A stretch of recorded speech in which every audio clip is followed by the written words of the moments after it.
Тэмэцхэн шинжлэх ухааны үндэслэлтэй мэдээллийг түгээдэг NG Explain-ийн маань шинэхэн подкаст хүрэхэд бэлэн боллоо. За өнөөдрийн дугаараар бид болохоор дизель хөдөлгөөрийг үндэслэгч Рудольф Дизелийн тухай үзэх болно. За энэ хүн маань ямар хүн байсан, түүний амьдрал, за тэгээ хэрхэн дизель хөдөлгөөрөө зохион бүтээсэн талаар өнөөдөр ярилцах болно. За өнөөдөр бидний мэдэх дизель хөдөлгөөр за ачааны автомашинаас эхлээд усан онгоц, шумбагч онгоц гээд бүхэл хүнд техникүүд дээр суурилсан байдаг. Гэхдээ энэ хөдөлгөөр гарч ирж явах тухайн үед болохоор дэлхий дээр өөрийн хөдөлгөөр ноёлж исэн байна. За тухайн үеийн галт тэрэг, усан онгоц гэх мэт бүх зүйл болохоор өөрийн хөдөлгөөрөөр ажилладаг байсан. За гэвч өөрийн хөдөлгөөрт маань нэг том асуудал байсан байна. За тэр нь болохоор маш үр ашиг муутай байсан байна. За шатааж байгаа түвшнийхээ дөнгөж 10%-ийг л ажил болгож чаддаг байсан гэсэн үг. Тэгэхээр ашиглуулын коэффициент нь 10% таа байдаг байсан байна.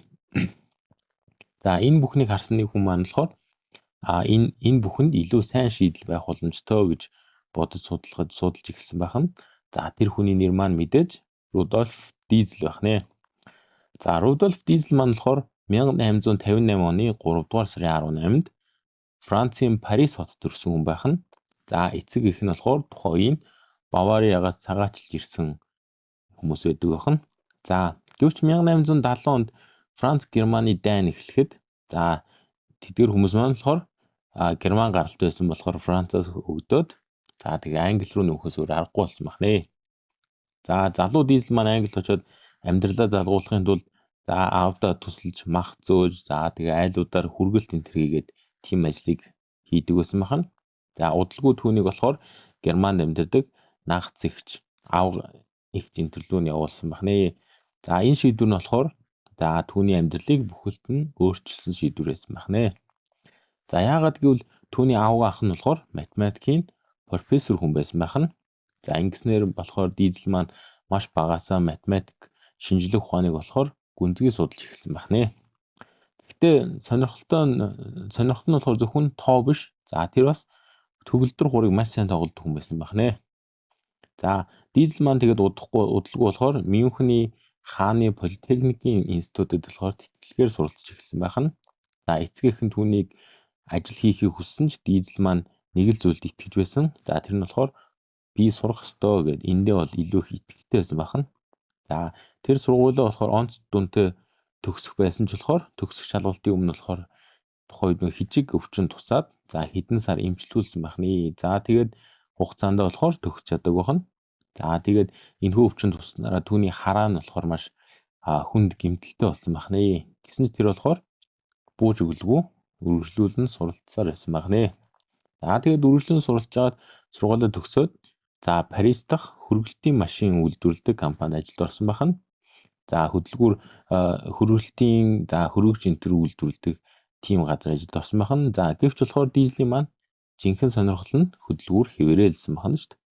За тухайн үед уурын хөдөлгүүрч, дотоод шаталтын хөдөлгүүрч хоёулаа маш их үр ашиг муутай байсан байна. За тухайн үед болохоор дотоод шаталтын хөдөлгүүрүүд маань болохоор бензин, газаар ажилтдаг хөдөлгүүрүүд байсан байна. За тэгээд Дизель болохоор үүнийг харж агаад за дулааныг болохоор илүү ухаалгаар ашиглаж болох боломж байх ёстой гэж бодоод үүнийг ирж хайж эхэлсэн байна.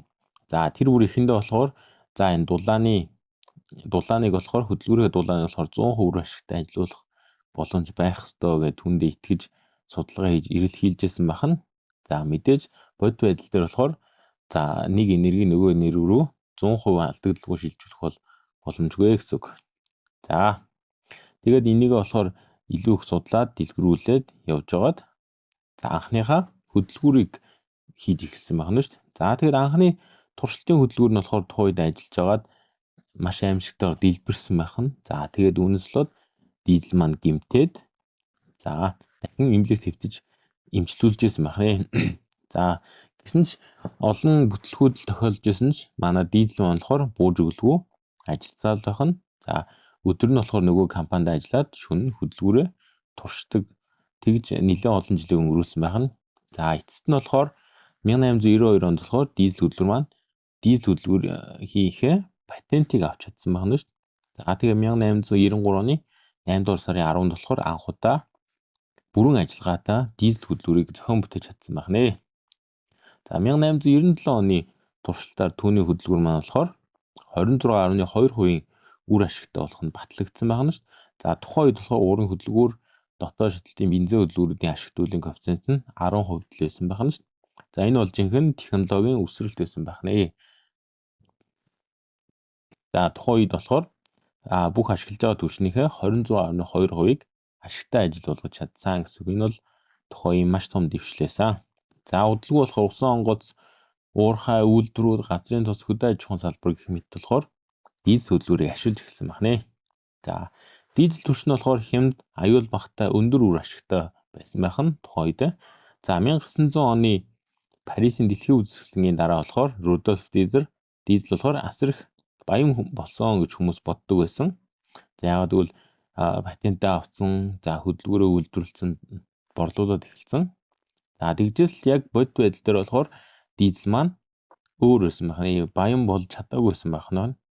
За 1913 онд болохоор дэлхийн 1-р дайнд төгсөж байсан. За дизель болохоор Английн тэнгисийн зэрэгтээ шумбагч онгоцны хөдөлгүүр нийлүүлэх талаар уулзахаар за усан онгоц руу болохоор Англи руу явж байсан байна. За гэвч Францаас Англи руу явах усан онгоцонд суусан гэвч хизээч Англид очиж чадаагүй байна. За тэр болохоор аяллахаа дундаас ор сургуу алга болсон байна шүү дээ. За тэр шөнө болохоор усан онгоцонд явж байгаад усан онгоцныхоо кабинд ороод за тэгээд алга болсон, ор сургуу алга болсон. За тэгээд 10 хоногийн дараа болохоор түүний цогцсыг нь болохоор за далаагаас олсон байна шүү дээ. За тэгээд карманд нь байсан эд зүйлсийг нь болохоор хүүхэдтэй таниулсан чинь хүүхэд нь таниад энэ болохоор дизель мөн байна гэж таньсан байна. За үүний дараа болохоор за түүний цогцыг ахин далайд нь оршуулсан байна. За энэ нь болохоор олон хувилдааны онол бий болох үндсийг тавьсан байх нь. За тэгээд ингээд дизель маань нас барсны дараа нэг үнэн ил болсон нь болохоор дизель маань тийм баян хүн бол биш байсан байна. Тэр болохоор асар их хэмжээний өртөө, санхүүгийн хүнд байдалд орсон.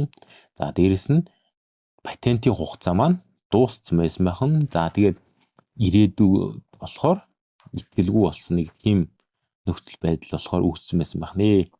Иймээс олон хүн болохоор түүнийг амиа эгүүтгсэн гэж үздэг байна.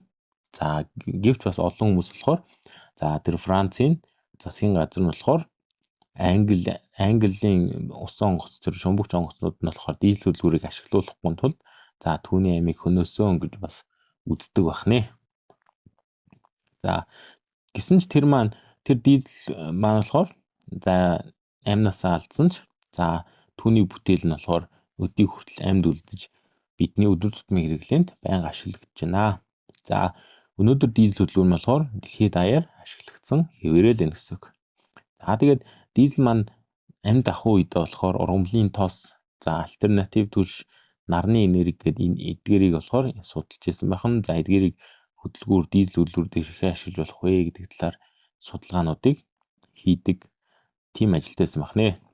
За тэгээд Рудольф дизелийн маань болохоор за хүн төрөлхтөнд үлдээсэн нэг зүйл нь болохоор эрчим хүчийг илүү ухаалгаар ашиглах гэсэн энэ үзлийг болохоор дэлхийд даяар хүмүүст үлдээж чадсан байна. За тэгээд дизель хөдөлгүүр маань яагаад дизель гэж нэртэй болсон шалтгааныг нь болохоор өнөөдрийн бичлэгийг үзээд та бүхэн мэдж авсан баха. Яагаад гэвэл Рудольф дизель гэдэг нэртэй хүн зохион бүтээсэн учраас за дизель хөдөлгүүрийг дизель гэж нэрлэдэг байна. За тэгээд өнөөдрийн маань видео та бүхэнд таалагдсан баха гэж найдаж байна. За тэгээд таалагдсан бол лайк, шеэр хийгээд за бусдад түгэээрэй.